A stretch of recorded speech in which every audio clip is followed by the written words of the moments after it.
Salut toi qui es actuellement en train de regarder cette vidéo. Comme vous pouvez admirer, il y a une jolie petite tache sur ma porte ici.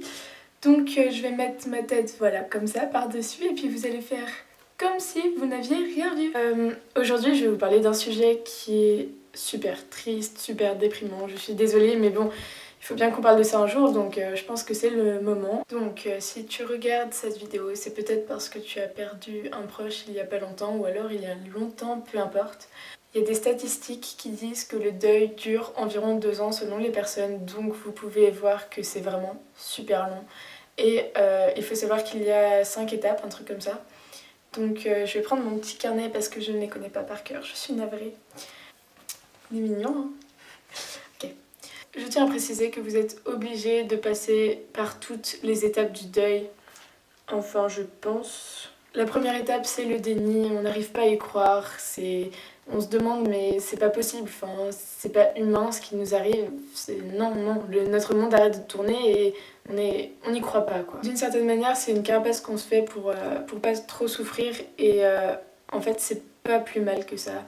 On est en état de choc en fait. La deuxième étape, c'est l'angoisse de l'oubli. On a peur de ne plus se souvenir de son visage, de ne plus se souvenir de sa voix. Pour le coup, là, je pense que la seule chose qui pourra vous aider à ne pas perdre la mémoire, entre guillemets, c'est d'avoir des photos, d'avoir des vidéos de la personne. Si tu te sens capable de regarder les photos et les vidéos, bah regarde-les, mais si c'est trop dur pour toi, ça sert à rien de se forcer. Peut-être que ça peut te faire du bien d'écrire un livre sur ta vie avec des bons moments passés avec le défunt.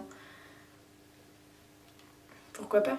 Ensuite, il y a la dépression réactionnelle. Donc, en fait, on se rend compte que les gens autour de nous sont là au départ quand ça arrive et qui sont vraiment compatissants.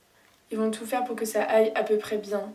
Mais après, au bout de quelques semaines, il y aura moins de personnes qui te parlera, il y aura moins de personnes qui te soutiendra. Tu diras comment ils peuvent continuer à vivre alors que cette personne est morte. La dernière étape est l'acceptation. Donc ça viendra avec le temps. Et c'est très difficile d'arriver jusqu'à cette étape justement.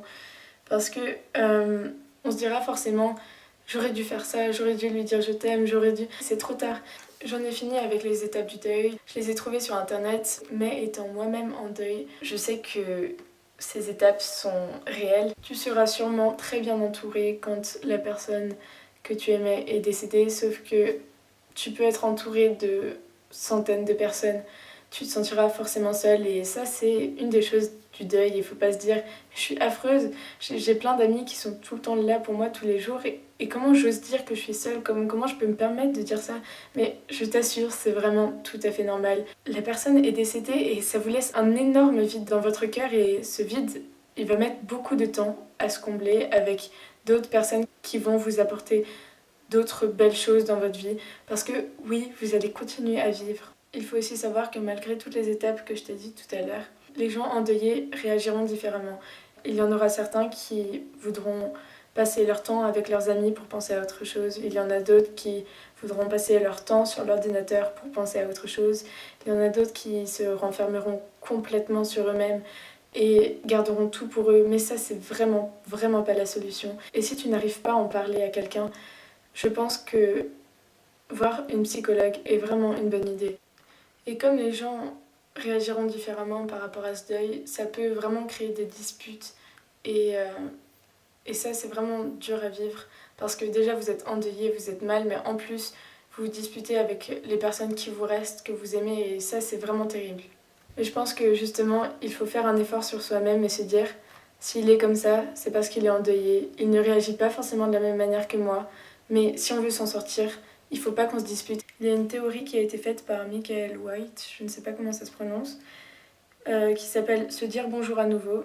Et justement, c'est se poser des questions quand on vient de perdre un proche. Et c'est des questions comme qu'aimait-il en moi, qu'est-ce que je lui ai apporté. Et ces questions-là peuvent peut-être vous aider à faire votre deuil. Tu découvriras que les choses que la personne qui est décédée aimait en toi sont toujours là. Les mots justes et les gestes d'affection n'ont pas le pouvoir de guérir. Ils peuvent t'aider, mais le deuil est avant tout quelque chose qui se fait par nous-mêmes. Pour aider à guérir, entre guillemets, il faut réinvestir dans des projets qu'on se donne et ça nous donnera des buts. Encore une fois, je parle de buts puisque c'est vraiment les choses qui nous permettent d'avancer dans la vie. On ne peut pas contrôler son deuil, donc si vous avez envie de pleurer, mais pleurez. Laissez vos sentiments prendre le dessus sur vous, parce qu'à un moment, on ne peut pas lutter contre tout ce qui nous arrive. Petit anti-sèche sous la main. Oui, tu peux être soit hypersensible, soit comme anesthésié. Donc en fait, hypersensible, tu auras toujours envie de pleurer, tu passeras des jours et des jours à pleurer. Mais au moins, ça te libérera, parce que quand on est comme anesthésié, comme je vous ai dit, on ne ressent plus rien et on a envie de pleurer, mais on n'y arrive même pas. Une personne morte n'est pas complètement morte puisqu'on pense à elle et en fait elle existe toujours mais dans notre cœur. Je sais, c'est vachement différent mais c'est une sorte d'existence et il faut pas l'oublier, c'est important. Après, chacun a le droit de croire ou non à des signes. Personnellement, moi j'y crois parce que pour moi il y a des coïncidences, mais à un moment il y a tellement de coïncidences qu'on a le droit de se poser des questions. Par exemple, j'étais au cimetière et j'ai apporté mon cahier de mandala de petits bonheurs. Et je me suis concentrée, j'ai ouvert une page au hasard et je suis tombée sur ce souvenir de belles choses. Après, il y a des oiseaux qui sont passés dans le ciel et qui ont fait un boucan pas possible. Et là, je me suis dit qu'il y avait quelque chose. C'est bizarre de se dire ça, mais moi, ça me fait du bien de voir ces choses-là. Et si ça peut t'aider aussi, bah tant mieux.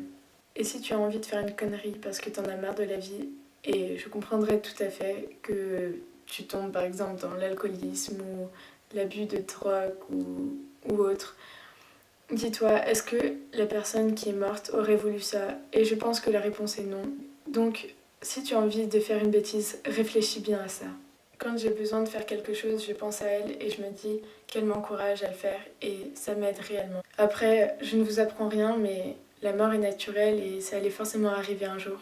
Si la personne est décédée et qu'elle était âgée, il faut se dire qu'elle a bien vécu et que c'est tant mieux pour elle et que peut-être que si elle avait vécu plus longtemps, et ben, elle aurait eu des problèmes de santé comme la plupart des personnes âgées et que c'est mieux ainsi. Et si la personne est décédée jeune, par exemple, d'une maladie, on peut seulement se dire qu'elle allait continuer à souffrir, du coup, elle est mieux là où elle est. Vie pour la personne qui est morte. Parce que je pense que malgré tout, elle n'a jamais souhaité la mort et ce qu'elle souhaiterait plus que tout au monde, c'est que toi tu vives parce que tu en as la possibilité. Pour finir, je vais juste vous dire une statistique qui me paraît assez importante tout de même. C'est qu'une personne dans chaque classe est en période de deuil et je trouve ça quand même énorme et voilà, je tenais à vous le préciser. Je pense n'avoir rien oublié, à chaque fois je dis ça mais j'oublie quelque chose. J'espère que cette vidéo t'a aidé et je te donne tout mon courage et toute ma force pour t'aider dans ce deuil qui va être long et difficile.